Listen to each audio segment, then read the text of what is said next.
नमस्कार, मैं हूँ राजीव और मेरे साथ जुड़ रहे हैं अभी नीलेश जेठानी जो फंड मैनेजर हैं bank of India mutual fund के और एक नया फंड इस फंड घराने की ओर से, इस फंड हाउस की ओर से आया है, जो बैंकिंग और फाइनेंशियल सर्विसेज पर केंद्रित है, bank of India banking and financial services fund. तो इस एनएफओ पर हम लोग बातचीत करेंगे।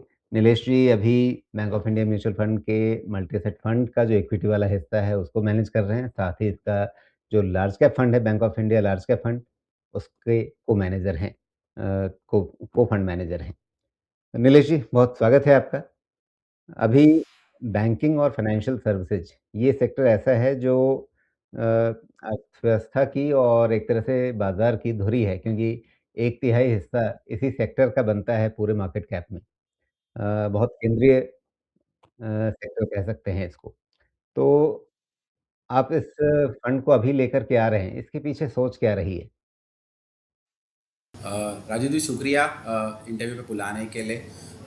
सो बेसिकली अगर हम banking and financial services sector को अगर एक मैक्रो लेंस से देखते हैं, तो आगे जाने के पहले थोड़ा हमें जवाब ये भी देना होगा कि लास्ट 50 ईयर्स में सेक्टर कैसे इवॉल्व हुआ है।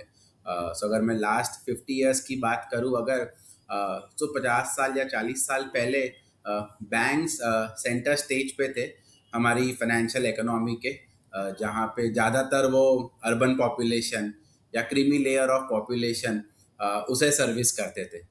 पर जैसे जैसे फाइनेंस की डिमांड बढ़ी across the length and breadth of the country, so काफ़ी NBFCs also emerge across India, चाहे वो MFI लेंडिंग हो, अफोर्डेबल हाउसिंग फाइनेंस कंपनीज हो, MSME लेंडर्स हो, किसी भी रूप में काफ़ी NBFCs हमारे देश में इवॉल्व हुई लास्ट 30-40 ईयर्स में। एंड ऑफ कोर्स जैसे जैसे ट्रांजैक्शंस के वैल्यू बढ़ने लगे, ये भी इम्पोर्टेंट था कि जो पैसा ये फाइनेंशियल इंस्टीट्यूशन रेस कर रहे हैं उसे काफ़ी एफिशिएंटली रेस किया जाए। तो इसी वजह से काफ़ी कैपिटल मार्केट प्लेस जैसे broking companies, investment banking companies, इनका एवोल्यूशन हुआ। एंड ऑफ कोर्स जैसे ट्रांजैक्शन के वैल्यू और वॉल्यूम दोनों में बढ़त है, तो ये भी इम्पोर्टेंट था कि वो ट्रांजैक्शन को सिक्योर किया जाए, एसेट्स को सिक्योर किया जाए, कंपनियों को सिक्योर किया जाए, लाइफ्स को सिक्योर किया जाए। एंड इसी रूप से इंश्योरेंस कंपनी एक नेचुरल प्रोग्रेशन थे BFSI क्षेत्र में। पर यहाँ पे सबसे इंटरेस्टिंग चीज़ ये हुआ है, अगर हम लास्ट 10 साल में देखें तो काफ़ी ऐसी फिनटेक कंपनीज है जो आज हिंदुस्तान में लिस्टेड है। शायद उसमें निवेश करने का मौका इन्वेस्टर्स को आज से कुछ साल पहले शायद नहीं मिल सकता था। ये वो फिनटेक कंपनी है जो टिपिकली डिमोनेटाइजेशन के बाद इवॉल्व हुई है। तो लास्ट 10-12 सालों में इन्होंने कुछ कोशिश ये की है कि ये पेमेंट सॉल्यूशन अपने कस्टमर्स को प्रोवाइड करे, एंड उसी रीजन से उन्होंने काफ़ी कस्टमर्स भी अक्वायर किए हैं। अब मज़ेदार बात यह है कि लास्ट 2-5 साल में ये कंपनीज उन्हीं कस्टमर्स को क्रॉस सेल करने की कोशिश कर रहे हैं, चाहे वो ब्रोकिंग प्रोडक्ट्स हो, चाहे वो इंश्योरेंस प्रोडक्ट्स हो, चाहे वो वेल्थ मैनेजमेंट प्रोडक्ट्स हो, या चाहे वो कोई किसी प्रकार का लोन ही क्यों ना हो, चाहे पर्सनल लोन हो। पर किसी ना किसी तरीके से ये फिनटेक कंपनीज आज क्रॉस सेल करने में कामयाब भी हो रहे हैं। तो अगर मैं BFSI एज अ सेक्टर देखूँ, तो लास्ट 50 ईयर्स में सेक्टर ने काफ़ी ग्रेजुअल मूवमेंट देखा है, इवोल्यूशन देखा है, पर काफ़ी ट्रांसफॉर्मेशनल एवोल्यूशन रहा है। And हमें ये लगता है कि ये जो सेक्टर में हमें चेंजेस दिखे हैं, जहाँ पे लैंडिंग उसी के साथ साथ नॉन लैंडिंग जिस तरह से उभर करके आया है, जिस तरह से उनमें ग्रोथ दिखी गई है, तो हमें ये लगता है कि सेक्टर आज काफ़ी बेहतरीन तरीके से पॉइज्ड है किसी भी एक इन्वेस्टर्स को इसमें निवेश करने के लिए। तो अगर मैं सेक्टर की ही बात करूँ, तो from banks to NBFCs to capital markets, वहाँ से इंश्योरेंस कंपनीज एंड वहाँ से फिनटेक्स, बड़ी खूबसूरती से सेक्टर इवॉल्व हुआ है लास्ट 30-40-50 ईयर्स में। जी।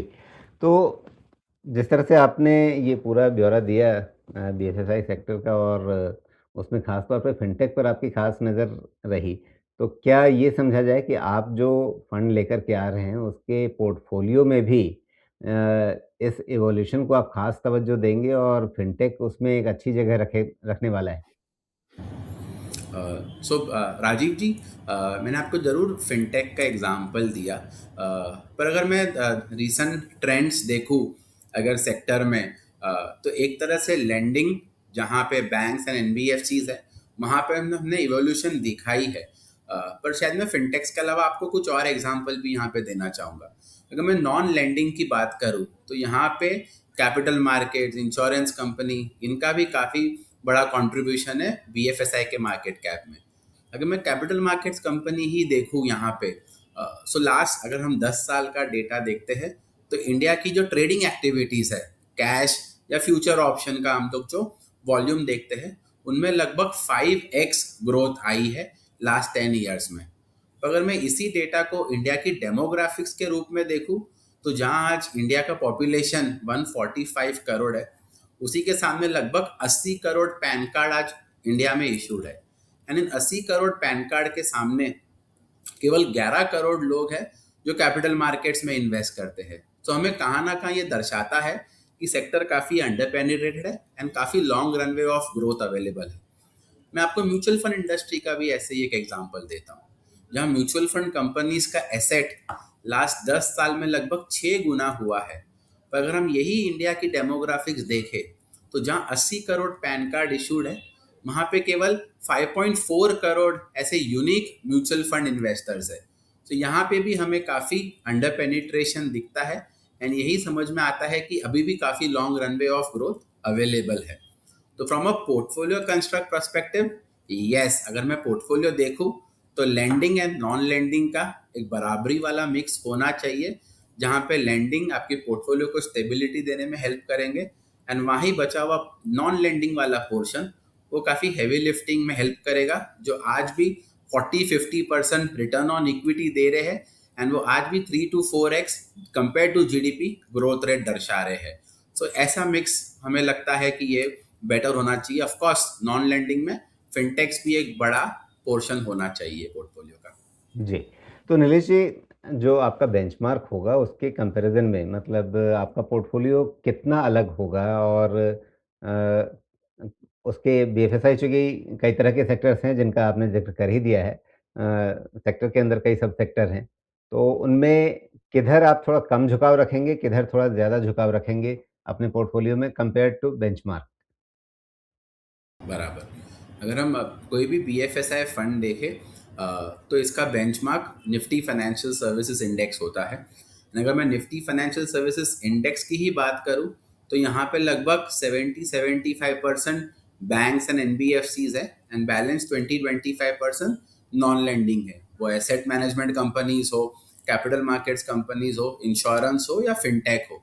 अगर मैं Bank of India mutual fund के banking and financial services fund की बात करूं, तो हमारा भी यही मानना है कि जो नॉन लैंडिंग पीस है, यहाँ पे आज भी काफ़ी हैवी ग्रोथ अवेलेबल है एंड उसी के साथ साथ ये काफ़ी हाई आरओई पे भी ट्रेड कर रहे हैं। सो हमें लगता है एज अ पोर्टफोलियो कंस्ट्रक्ट लगभग 60-40 का मिक्स होना चाहिए, जहाँ पे हम 40% से हाई ग्रोथ प्ले करने की इच्छा रखते हैं एंड जो 60% ऑफ द पोर्टफोलियो है वो कुछ हद तक पोर्टफोलियो में स्टेबिलिटी लाने में हेल्प करेगा। एंड रहा सवाल 60% विच इज बैंक्स का, वहाँ पे हम पीएसयू बैंक्स पे ज़्यादा पॉजिटिव है। कारण ये है कि आज जो आरओई पीएसयू बैंक्स हमें दे रहे हैं 16-17-18% पे, उसी के सामने ग्रोथ भी लगभग मिड टीन्स आ रही है एंड वहाँ पे वैल्यूएशन आज भी हमें काफ़ी कंफर्ट दिखता है versus the peers which is private sector bank. So within lending, PSU would be decently overweight and NBFCs जो रेट कट हम साइकिल देख रहे हैं, उन्हें काफ़ी बेनिफिट हुआ है ये रेट कट साइकिल का। तो NBFCs में भी इक्वल वेट या हायर वेट रहेगा एंड कैपिटल मार्केट्स या फिर नॉन लैंडिंग, वहाँ पे काफ़ी ओवरवेट रहेगा पोर्टफोलियो का। जी। यानी जहाँ बेंचमार्क में जो हिस्सा 25% का रहता है नॉन लैंडिंग वाला हिस्सा, वो आप 40% तक लेकर के जाएँगे, यानी वहाँ पर थोड़ा-सा एक एग्रेसिव बेट रहेगा आपका। Yes, yes.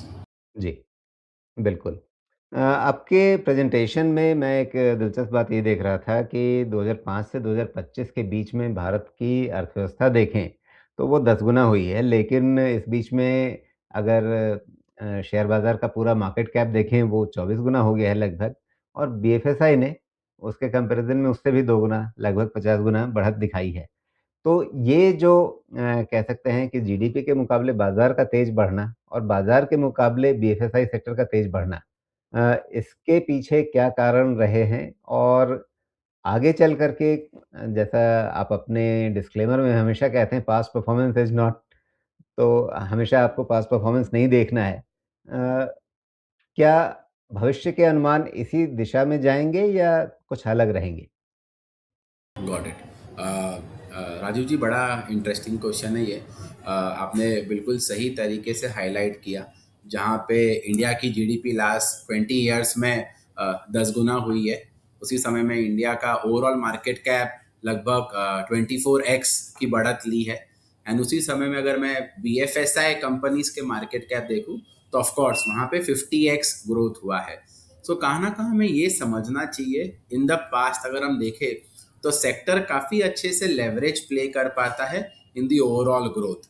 जहाँ पे आप कोई भी सेक्टर पकड़ लीजिए, जहाँ पे भी हमें लोन की या इन्वेस्टमेंट्स की ज़रूरत पड़ती है, वहाँ पे बीएफएसआई सेक्टर लेंडिंग करने की कैपेबिलिटी रखते हैं। एंड क्योंकि ये लेवरेज प्लेज है, बेसिकली इनके नेटवर्थ अगर 100 रुपया होता है तो लगभग ये 800 या 900, कई केस में 1200-1500 रुपये तक भी लोन दे सकते हैं। तो बिकॉज ये जो लेवरेज प्ले है, इसीलिए हमें ग्रोथ अगर हम देखेंगे, अगर जीडीपी ठीक ठाक भी ग्रोथ करता है से 7-8% का, तो ये सेक्टर उसको लेवरेज करके काफ़ी तेजी से ग्रो कर पाया है इन द पास्ट। आपने मेरे को एक और सवाल पूछा कि पास्ट में तो हमने काफ़ी बढ़िया प्रदर्शन देखा है, फ्यूचर में आप कैसी एक्सपेक्टेशन रखते हैं? तो यहाँ पे दो चीज़ इम्पॉर्टेंट है। वन, पहला कि सेक्टर अब किस मोड पे है या किस पॉइंट पे है।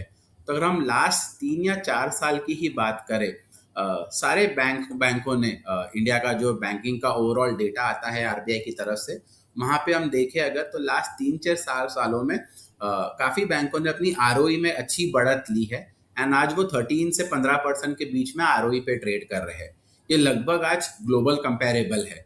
अगर मैं बैंकों की एसेट क्वालिटी की बात करूँ या एनपीए की बात करूँ, तो आज NPA all time low level पे ट्रेड कर रहे हैं। सो कहाँ ना कहाँ ये दोनों सिचुएशन से आज बैंकिंग एज अ सेक्टर काफ़ी स्ट्रेंथ, काफ़ी शक्ति दिखा रहा है। एंड अगर मैं उसी मामले में अगर कैपिटल एडुकेशन की बात करूँ, जो कि बैंकों में इक्विटी की पोर्शन है ओवरऑल बैलेंस शीट में, तो आज वो भी 17-18% के आसपास है। तो कहाँ ना कहाँ बैंकों की बैलेंस शीट या बुक्स देखे तो आज वो काफ़ी स्ट्रांग है।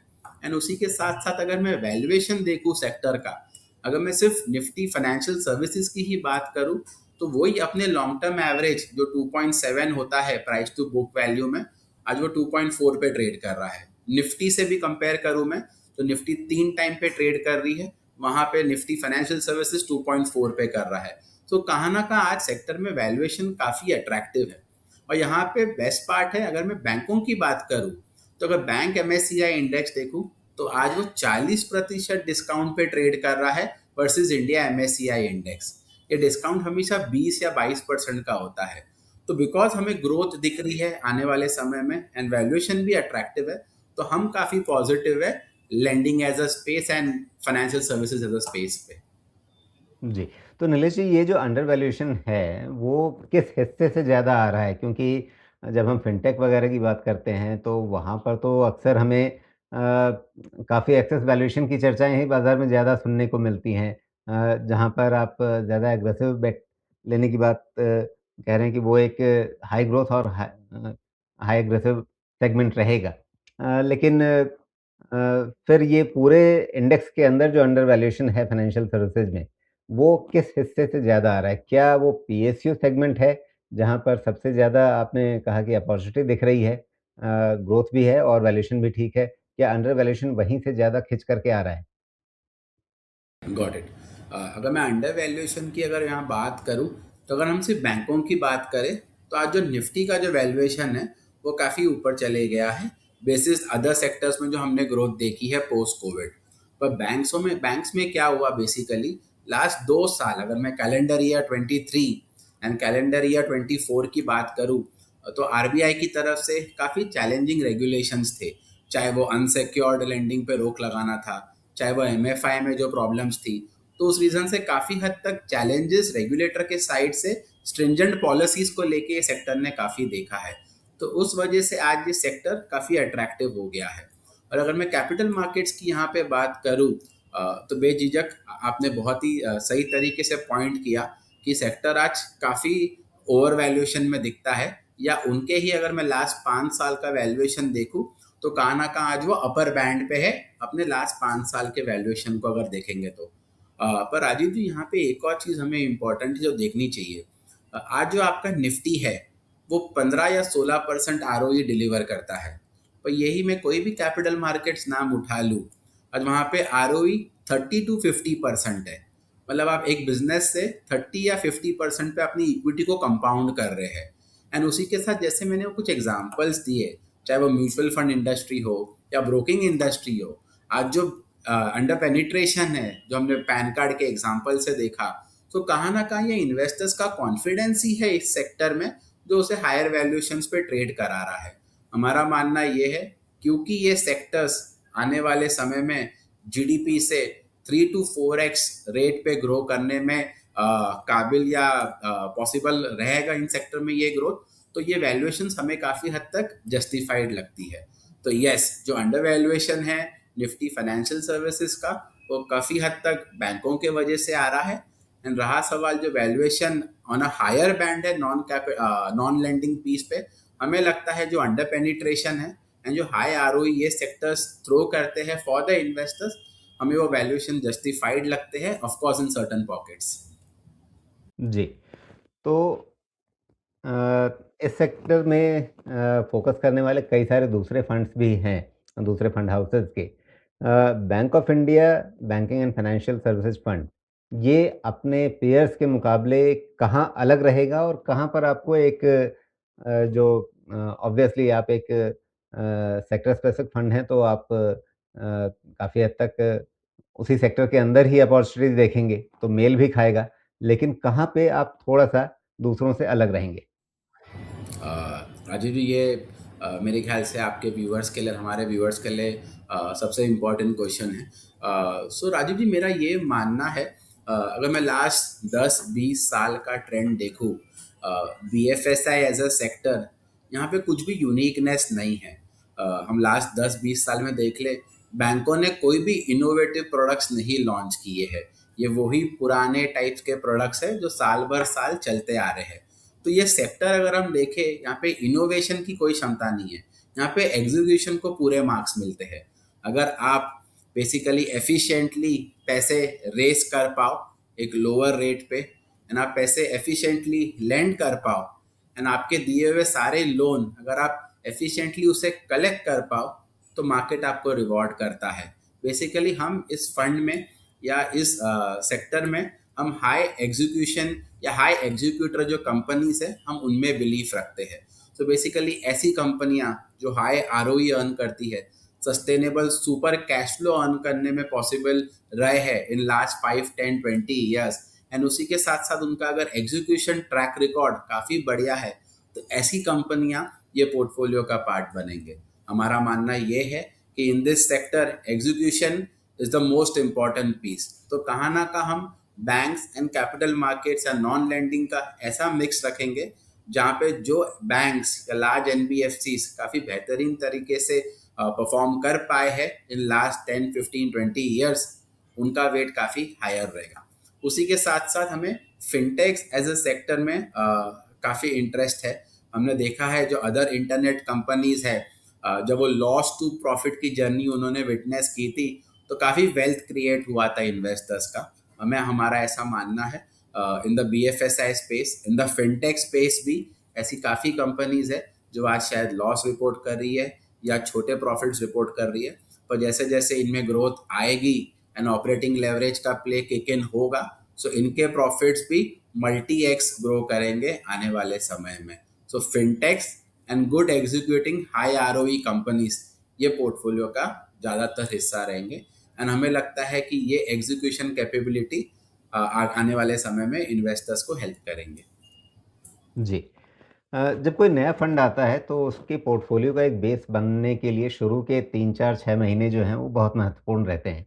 और ये वो समय रहेगा जिस बीच में अभी जो रेट साइकिल चल रहा है, ब्याज दरें नीचे आने का दौर चल रहा है, उसका असर यहाँ पे बैंकों के मार्जिन वगैरह पे दिखना शुरू हो जाएगा या दिखना शुरू हो चुका है ऑलरेडी। तो ये जो अगले 4-6 महीने रहेंगे जिस बीच में आप अपने एनएफओ का पैसा और शुरुआती परफ़ॉर्मेंस आप अपने इन्वेस्टर्स को दिखाने की कोशिश करेंगे, आप कैसे प्ले आउट करेंगे इस सिनेरियो को? Got it. राजीव जी, एक चीज़ हमें यहाँ पे गौर फरमाना होगा कि जो आरबीआई का रेट कट साइकिल है, वो पिछले साल जनवरी में शुरू हुआ था। एंड आज अगर मैं आज के समय की बात करूँ तो लगभग 125 बेसिस पॉइंट का हमने रेपो में कट देखा है। एंड जो बड़ा पोर्शन ऑफ कट था ये जून तक एंड हो चुका था। इसके बाद हमने छोटे छोटे दो रेट कट देखे हैं। तो कहाँ ना कहाँ अगर मैं रेट कट की बात करूँ या ये साइकिल की बात करूँ, तो आज हम towards the end of the rate cut cycle है। तो काफ़ी हद तक जो एसेट रिप्राइजिंग थी, जो रेट पे बैंकों ने लोन दिया था, उनमें रिप्राइजिंग एज एंड व्हेन जब रेट रेट कट आए थे तो वेरिएबल जो लोन होते हैं उनके रेट ऑटोमेटिकली नीचे आ गए थे। तो रहा सवाल डिपॉजिट का, तो हमारा ये मानना है क्योंकि डिपॉजिट लगभग 1 या 1.5 साल की ड्यूरेशन की होती है, तो वहाँ पे भी bye end of Q3 and कुछ बैंकों में बाय एंड ऑफ Q4 ये डिपॉजिट रीप्राइजिंग भी लगभग एंड हो चुकी रहेगी। तो गोइंग फॉरवर्ड FY27 में हमारा ये मानना है, अगर बैंक्स मिड टीन या लो टीन लोन ग्रोथ कर पाए एंड उनके निम्स स्टेबल रहे या थोड़े भी इम्प्रूव हुए बिकॉज ऑफ डिपॉजिट रीप्राइजिंग, तो उनकी जो टॉप लाइन है उनमें एक डिसेंट ग्रोथ आ सकता है। तो from the portfolio allocation perspective मेरा ये मानना है कि आज हम towards the end of rate cut cycle पे है। Market of course FY27 and FY28 का नंबर पे प्ले आउट होगा। तो FY27 FY28 में हमें हाई टीन पैट या अर्निंग्स में ग्रोथ दिख रही है बैंकों में, एंड जो कि सबसे बड़ा पोर्शन है निफ्टी फाइनेंशियल सर्विसेज इंडेक्स का। तो एलोकेशन के मामले में हम काफ़ी हद तक बैंक में निवेश करने में हमें डर नहीं रहेगा। हमारा ये मानना है कि रेट कट साइकिल जिसका जो भी इम्पैक्ट था या नेगेटिव सरप्राइज था वो Q2 Q3 तक ख़त्म हो जाएगा एंड Q4 ऑनवर्ड्स स्टेबिलिटी दिखेगी एंड FY27 में हमें वहाँ पे ग्रोथ की एक्सपेक्टेशंस है। जी। तो आपसे सेक्टर आउटलुक समझ लिया, फंड किस तरह से आप चलाएँगे वो सब चीज़ें समझ ली। अब ये बताइए ये फंड जो है, किस तरह के निवेशकों के लिए है और उन्हें अपने पोर्टफोलियो में कितना हिस्सा इसका रखना चाहिए? अ, तो राजीव जी, एक चीज़ इम्पॉर्टेंट है, निवेश कौन निवेश कर सकता है उससे पहले ये समझने में कि BFSI सेक्टर क्या अपॉर्चुनिटीज थ्रो करता है। अ, अगर हम ऐसा माने कि अगर कोई भी डाइवर्सिफाइड फंड ले ले, चाहे वो लार्ज कैप फंड हो, मल्टी कैप हो, फ्लेक्सी कैप हो, तो उनमें लगभग 30 से 40 30 से 40% आप ऑलरेडी BFSI में इन्वेस्ट करते हो। तो अगर हम इन इन्वेस्टमेंट को अगर थोड़ा गौर से देखें तो ये जो मिक्स है 30-40%, ये ज़्यादातर लार्ज बैंक्स की में होता है इनमें इन्वेस्टमेंट, एंड वो भी लार्ज प्राइवेट सेक्टर बैंक्स में इनमें ज़्यादा इन्वेस्टमेंट्स है। सो एज अ इन्वेस्टर अगर मुझे BFSI सेक्टर में इन्वेस्ट करना है, तो मैं डाइवर्सिफाइड फंड में इन्वेस्ट करता हूँ, तो मैं NBFCs, कैपिटल मार्केट्स, इंश्योरेंस, ये सेक्टर थोड़े अंडर रिप्रेजेंटेड हो जाते हैं डाइवर्सिफाइड फंड में। तो एक ऐसा इन्वेस्टर जो सही मायने में इंडिया के BFSI सेक्टर या उसकी ग्रोथ स्टोरी में निवेश करना चाहता है, तो ये उस इन्वेस्टर्स के लिए बेटर फंड है। एंड ऑफ कोर्स बिकॉज ये सेक्टोरल फंड है, मानना ये होता है कि सेक्टोरल फंड में वोलेटिलिटी थोड़ी ज़्यादा होती है, तो एक हाई रिस्क एपेटाइट रखने वाला इन्वेस्टर इस फंड में इन्वेस्ट करना चाहिए। एंड इसी के साथ साथ एक 5 साल की इन्वेस्टमेंट हॉरिजॉन होनी चाहिए, कंसिडरिंग की जो BFSI की साइकिल्स होती है, rate cut and rate pickup, ये 3 से 5 साल की होती है। तो एक 5 साल का इन्वेस्टमेंट हॉरिजॉन होना चाहिए from the investors point of view. जी, बिल्कुल। तो ये ज़रूर ध्यान रखना है कि एक सेक्टोरल फंड है और सेक्टोरल फंड के जो रिस्क होते हैं, उनको समझ करके ही इसमें अपना पोर्टफोलियो का कितना हिस्सा रखना है, उसका आवंटन करना है, उसका एलोकेशन करना है। नीलेश जी, बहुत-बहुत धन्यवाद। आपका ये आईपीओ अभी 22 तारीख तक खुला हुआ है, शुभकामनाएँ। आपसे चर्चा हुई, अच्छा लगा। जल्दी ही आपसे फिर बात होगी, यही आशा है। नमस्कार। नमस्ते।